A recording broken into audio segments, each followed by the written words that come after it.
कि राम और सीता, कृष्ण और राधा, इनमें संवाद नहीं मिलते, सूत जी और शौनक में संवाद मिलते हैं। और सबसे अधिक और कहीं संवाद मिलते हैं तो वो शिव और पार्वती के संवाद है। शिव और पार्वती के संवाद,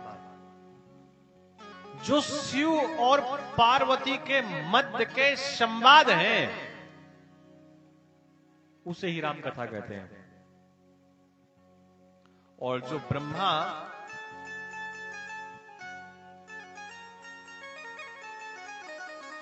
और नंदिकेश्वर के मध्य के संवाद हैं, उसे शिव पुराण कहते हैं। शिव पुराण सबसे पहले श्रवण किसने कराई, सुनाई किसने? नंदी जी ने। नंदी ने ही क्यों सुनाई शिव पुराण सबसे पहले? उसका एक ही कारण है कि भगवान महादेव बिना नंदी के नहीं रहते। जहां भगवान महादेव का मंदिर होगा वहां नंदी अवश्य होंगे। या यूं समझिए, बिना नंदी के भगवान महादेव कहीं जा भी तो नहीं सकते। ये भी तो है। और जितनी बातें घर के मालिक के ड्राइवर को पता होती मालिक के बारे में, उतनी बातें उनकी पत्नी को भी नहीं पता होती है। क्योंकि ड्राइवर बराबर साथ रहता है ना, बराबर साथ रहता है। नंदी जी बिना, महादेव बिना नंदी के कहीं जाते नहीं हैं, और नंदी महादेव को एक क्षण के लिए छोड़ते नहीं हैं। जो शिवलिंग की प्रतिमा होती है, इस शिवलिंग में जिधर जल गिरता है उसकी दिशा उत्तर होती है। और जब हम शिवलिंग पे बैठ करके ऐसे बैठे कि जो जल गिरे वो हमारे सीधे सामने हो, तो इसका मतलब हम दक्षिण को पीट करके बैठे होंगे, तभी तो ऐसा हो सकता है। और जो शिवलिंग में पूरब का हिस्सा होता है, कौन सा हिस्सा? पूरब का, जहां पर सूरज की पहली किरण सबसे ज्यादा, सबसे पहले जाकर के पड़ती है, उसी तरफ भगवान महादेव का मुख है।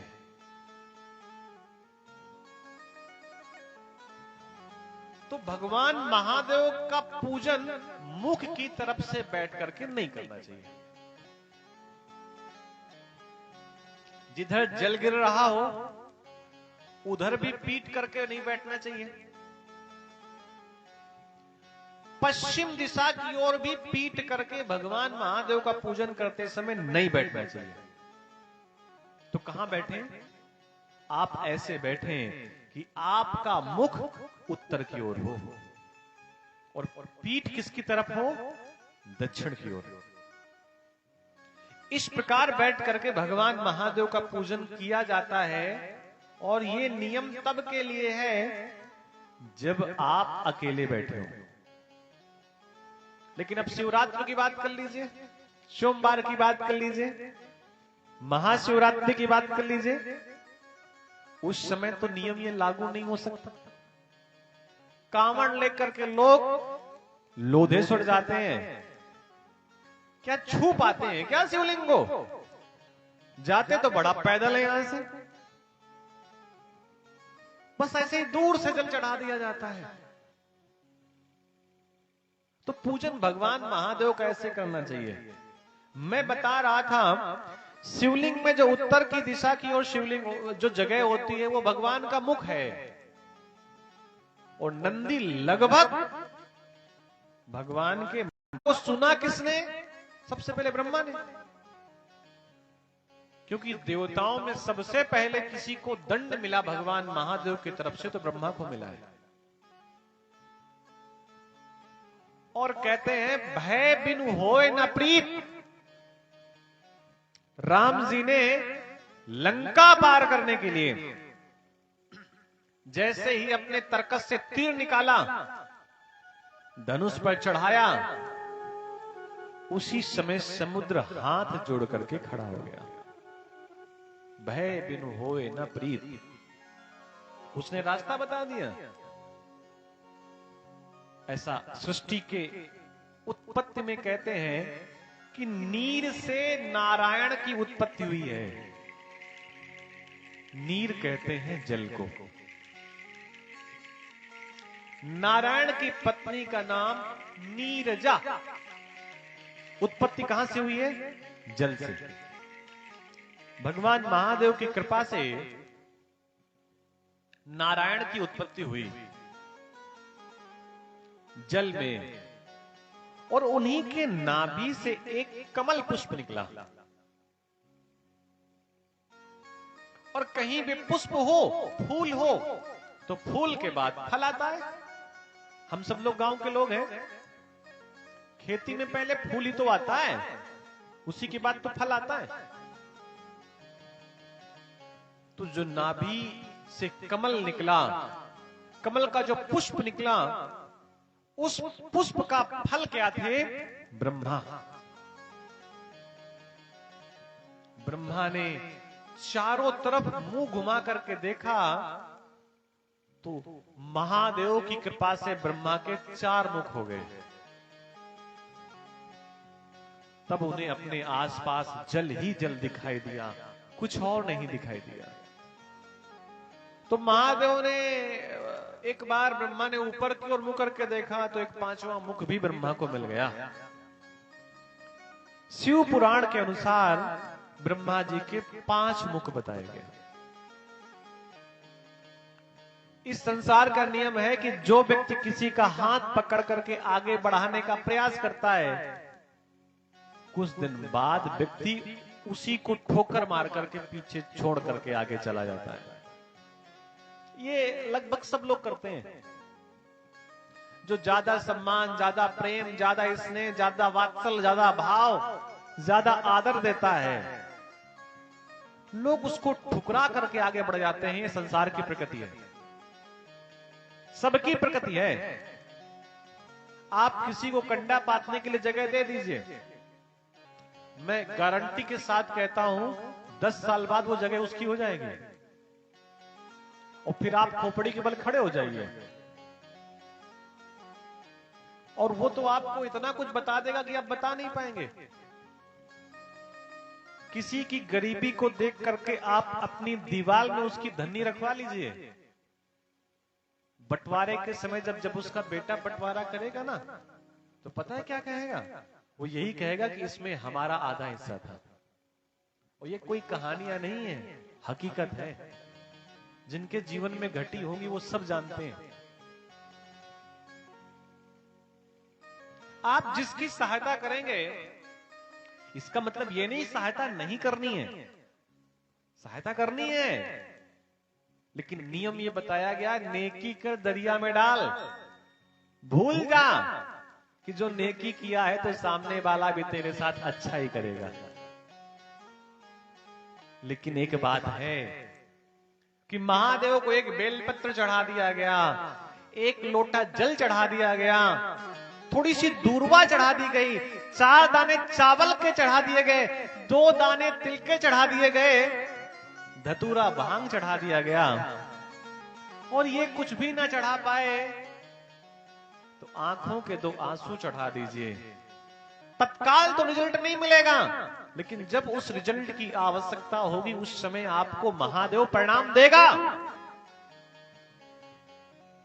इसमें कहीं कोई असंभव बात नहीं है। श्रद्धा से बस करने की आवश्यकता है। आपका एक लोटा जल, एक धतूरा, एक बेलपत्र व्यर्थ नहीं जाएगा, ऐसा शिव पुराण कहता है, और ऐसा प्रत्येक भक्त भी कहते हैं। मनुष्य के प्रति की गई भक्ति भाव भले ही काम ना आए, लेकिन परमात्मा के प्रति किया गया, व्यक्त किया गया भाव जीवन में अवश्य काम आएगा। इसकी 100% गारंटी है।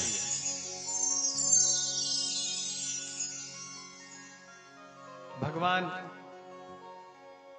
ब्रह्मा जी को लगा कि हम ही सब कुछ है।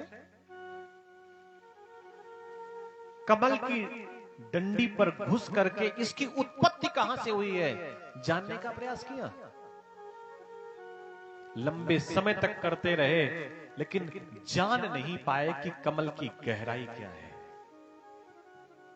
असंभव है, समुद्र की गहराई नापना कठिन है।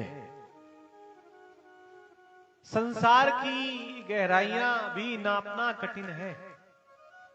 किसी के बारे में जानना भी बहुत कठिन है। जीवन भर लोग किसी के साथ रहते हैं लेकिन उसको पूरी तरह पहचान नहीं पाते। कुछ समय बाद दो शब्द निकले, ता और पा। श्रवण हुए, सुनाई दिए ब्रह्मा जी को। तात्पर्य एक ही था कि तप करिए। एक बात याद रखना, किसी भी कथा में या किसी भी देवताओं के प्रति आप देखेंगे तो बिना तप के संसार में किसी को कुछ नहीं मिला है। जिस पत्थर पर जितने अधिक चोटें पड़ी हैं वही पत्थर की प्रतिमा उतनी ही अधिक पूजनीय भी बनी है। मकाई बोलते हैं ना, आप अगर किसी खेत से खरीदेंगे तो आपको 5 रुपए का मिल जाएगा। किसी ठेलिया से खरीदेंगे तो 10 रुपए का मिल जाएगा। लेकिन वही जब पूरी तरीके से पकता है और उसको पूरी आग में चारों तरफ से घुमाया जाता है, आग दिखाई जाती है, उसी को पॉपकॉर्न लोग कहते हैं। जब वो बन जाता है तो उसकी कीमत बहुत ज्यादा हो जाती है। समझ रहे ना हमारी बात? सोना जब जमीन से निकलता है तो उसकी कीमत कहां होती है? बहुत ज्यादा। वो तो पता ही नहीं होता। हम जैसे साधारण लोगों को अगर कहीं सोना पड़ा भी दिख जाए तो हमको लगेगा लोकल ही है, क्योंकि हमारी आंखें कहां पहचान सकती हैं। भाई सोने को देखने के लिए तो सुनार की आंख चाहिए। और वो सुनार क्या करता है, उस सोने को आग में तपाता है और जितना वो आग में तप जाता है उतना ही उसकी मेहनत बढ़ जाती है। और इस संसार में प्रत्येक व्यक्ति का नियम है, हम हो या आप हो, अगर किसी ने जीवन में बहुत बड़ी उपलब्धि हासिल नहीं की तो भैया कहने में अच्छा नहीं लग रहा, कहीं ना कहीं उसने आपको अपने आप को तपाया नहीं है। जिसने जितना तपाया उसका नाम उतना ही बढ़ गया। उत्तर प्रदेश के एक व्यक्ति ने अपने आप को इतना तपाया कि उस व्यक्ति के साथ एक नाम जुड़ गया, धरती पुत्र। आगे नाम लेने की आवश्यकता नहीं है, धरती पुत्र नाम जुड़ गया। कितनी बड़ी पदवी है। अरे धरती को तो सब पुत्र है, लेकिन धरती पुत्र जिसने अपने आप को जितना तपाया, ब्रह्मा ने भी तप किया है, विष्णु ने भी तप किया है, और शिव तो शमशान में इसीलिए रहते हैं, वीराने में इसीलिए रहते हैं, जंगल में इसीलिए रहते हैं कि तप करने में कहीं कोई बाधा ना आए। तपस्या का यह परिणाम है। लेकिन कोई कह दे तपस्या का मतलब यह है कि किसी पानी में खड़े होकर के राम नाम जपो ना, ये तो बहाना है जीवन का। तपस्या का मतलब है कि साल भर पूरी मेहनत से कमाओ और जब उसका परिणाम मिले तो उससे भगवान की कथा करवाओ। ये असली तपस्या है। केवल कथा करवाना ही तपस्या नहीं है। हमारे यहां जब का से कबूतर पढ़ाया जाता है तो वेदशालाओं में कहा जाता है का से कबूतर नहीं होता, का से होता है कमाओ, और खा से फिर खाओ। पहले खाओ नहीं, पहले कमाओ। फिर खाओ। और हमारे पंडित जी लोग जो पूजन करने जाते हैं, पाठ करने जाते हैं, वो कहते हैं भूखे भजन न होए गोपाला, तो फिर गा से गाना गाओ खाने के बाद। और जब गाना गाओगे तो मन प्रसन्न हो जाएगा, तो फिर क्या करो, घर चले जाओ। औरंगा माने कुछ नहीं, यानी कि रात में आराम करो, विश्राम करो, अगले दिन की फिर तैयारी करो। तो बिना तप के भैया संसार में कुछ नहीं है।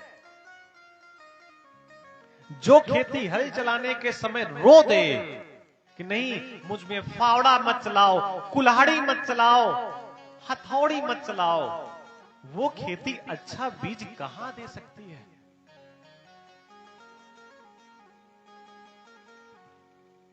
तो भैया तप तप दो शब्द सुनाई दिए ब्रह्मा को। कहने का मतलब है ब्रह्मा भी आशीर्वाद, अगर हिरण्यकश्यपु, हिरण्याक्ष, रावण, विभीषण, इनको भी अगर आशीर्वाद देते हैं तो तप के बदौलत, किसी और व्यवस्था की बदौलत आशीर्वाद नहीं देते। आप जब कुंभ में जाते हैं और कुंभ में आपको हजारों महात्मा मिलते हैं, वो आपके सर पर हाथ रख देते हैं कि जाओ आपकी मनोकामना पूरी हो जाए।